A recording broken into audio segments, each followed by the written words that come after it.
mother of my Lord comes to me. Please be seated.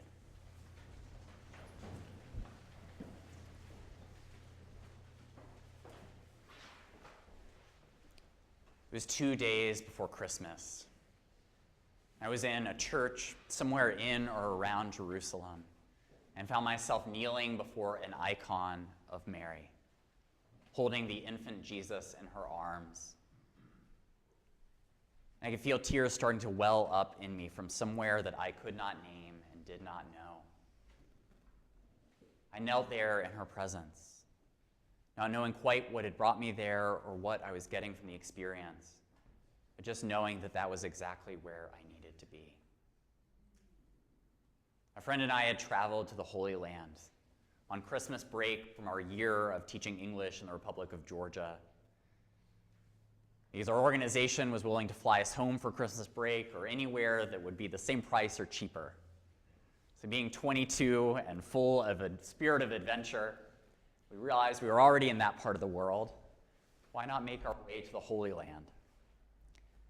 And so having done next to no research, having little idea where we were going to go or what we were going to see other than vague notions of spending some time in Israel and crossing over to Jordan, we put our backpacks on our back and we went. I think part of me expected some kind of divine revelation. Going to the Holy Land, walking in the footsteps of Jesus, seeing the places where he was, where he walked, that at some point the clouds would part and the sun would shine through and I would get some kind of clarity on what I was doing in life and who I was and what I was supposed to be doing, where I was supposed to be. I craved clarity. It was in that youthful place of not knowing what my life was going to be, of being deeply uncertain about what came next, much less what my ultimate path was going to be. And I think I was looking for answers. I think I expected to trace the footsteps of Jesus.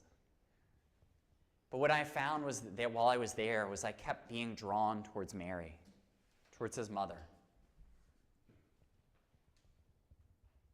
And so over the few weeks that I was there, we went to church after church, holy site after holy site, grottos and sepulchers and tombs and holy gardens and all of those biblical sites. And there she was in so many of them. In Orthodox icons draped in blue, her cloak over her, statues of her in churches and in gardens, fully cloaked, sometimes holding the infant Christ, sometimes just standing there, sometimes with her own hands extended in blessing. I knelt before her, I sat before her, I prayed before her. And I didn't know what it was exactly that drew me to her. But I knew that standing there in front of icons and in front of statues, I experienced a sense of consolation, of presence, of peace. A sense that I was exactly where I needed to be. In our gospel reading today, for this fourth Sunday of Advent, our attention focuses on Mary. The scene that we read about today comes immediately after the angel Gabriel has visited her and said and proclaimed, "Greetings, highly favored one. The Lord is with you. You will bear a son, and you will name him Jesus, and he will be the Son of God." And that same angel also let her know of the fate of her cousin Elizabeth. That Elizabeth, her cousin who was beyond childbearing age, who thought that she would never have children, was also pregnant. At that point, 6 months along. And so hearing this good news, Mary's heart was filled with further joy. And we don't get the connective tissue between that story and her leaving today to go visit Elizabeth.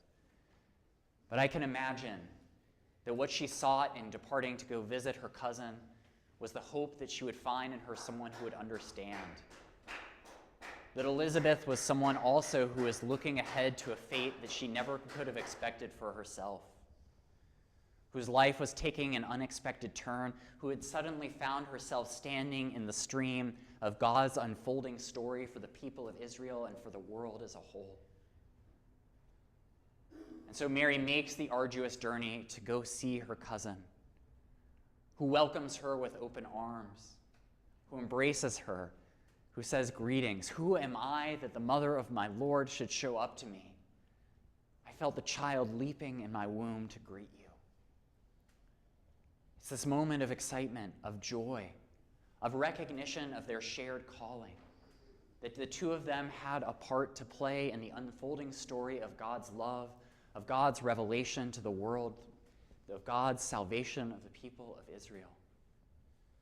These two unlikely characters, one of them an older woman who never expected to have children, the other a young woman just newly engaged, being told that she would bear a child outside of the marriage she expected to have. They're two unlikely characters to play a central part in the story.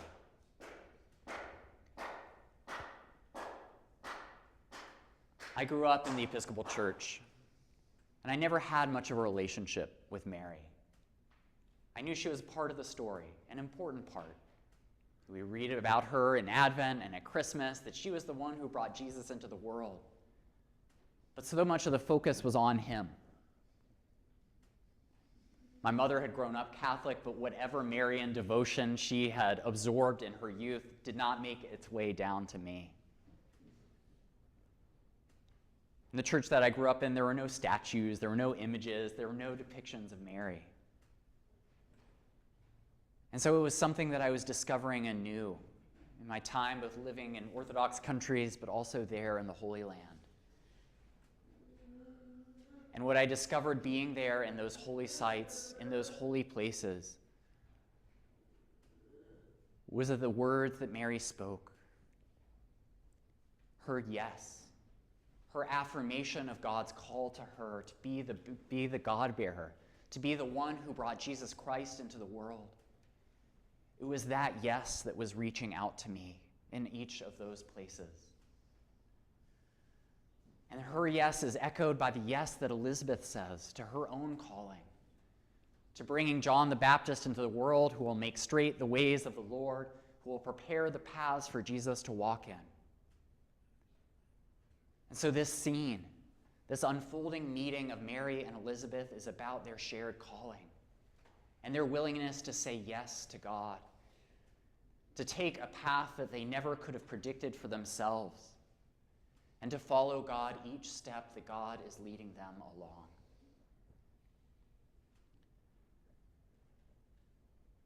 That, I think, was what was reaching out to me there in those spaces in the Holy Land. Yes. Not a yes that clarifies and reveals everything that will happen. Mary, in so many ways, still had no idea what lay ahead of her. How could she? And yet she knew that she had been visited by the angel. She knew that she was compelled to visit her cousin Elizabeth. She knew that in some way she was a part of God's unfolding love and path for the people of Israel and for the world as a whole. And she said yes. She was willing to do what it is God called upon her to do. She had faith and courage, trusting that God would be with her each step of the way, and that she wouldn't be alone in that calling. First, she would have Elizabeth with her alongside her, understanding what it would mean to be a part of that unfolding story.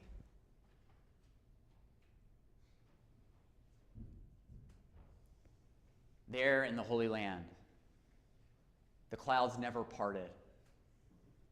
I did not get the divine roadmap laid out for me. God did not tell me where I would go and what I should do.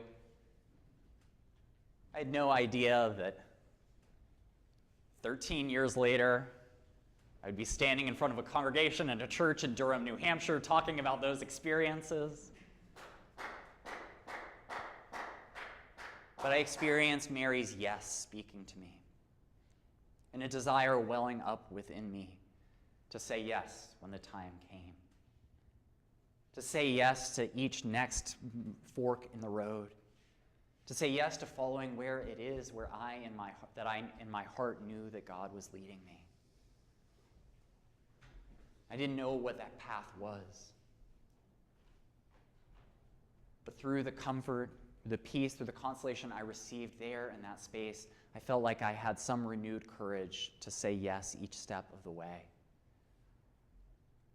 And even as life has turned and gone down other paths, and maybe I kind of strayed from those points from time to time, and there God has kept leading me back, helping me to understand who it is that God has called me to be. And I hope that I will continue to draw strength from Mary, from Elizabeth, to keep saying yes. And that is my prayer for all of us, that in each moment of our lives, each point where paths diverge, that we might know in our hearts where it is that God is calling us to go, not in a sort of knowing the grand plan of it all, but just facing each decision, each moment, each day, and being willing to say yes to the love of God that has been made known to us and that is seeking to lead us and that is radiating out to the world through us. And so on this day, may we draw close to Mary. May we find some comfort, some strength, some courage through her yes. So when the moments come, when the time comes, we in our own path, our own walk with God, might be willing to say yes as well. Amen.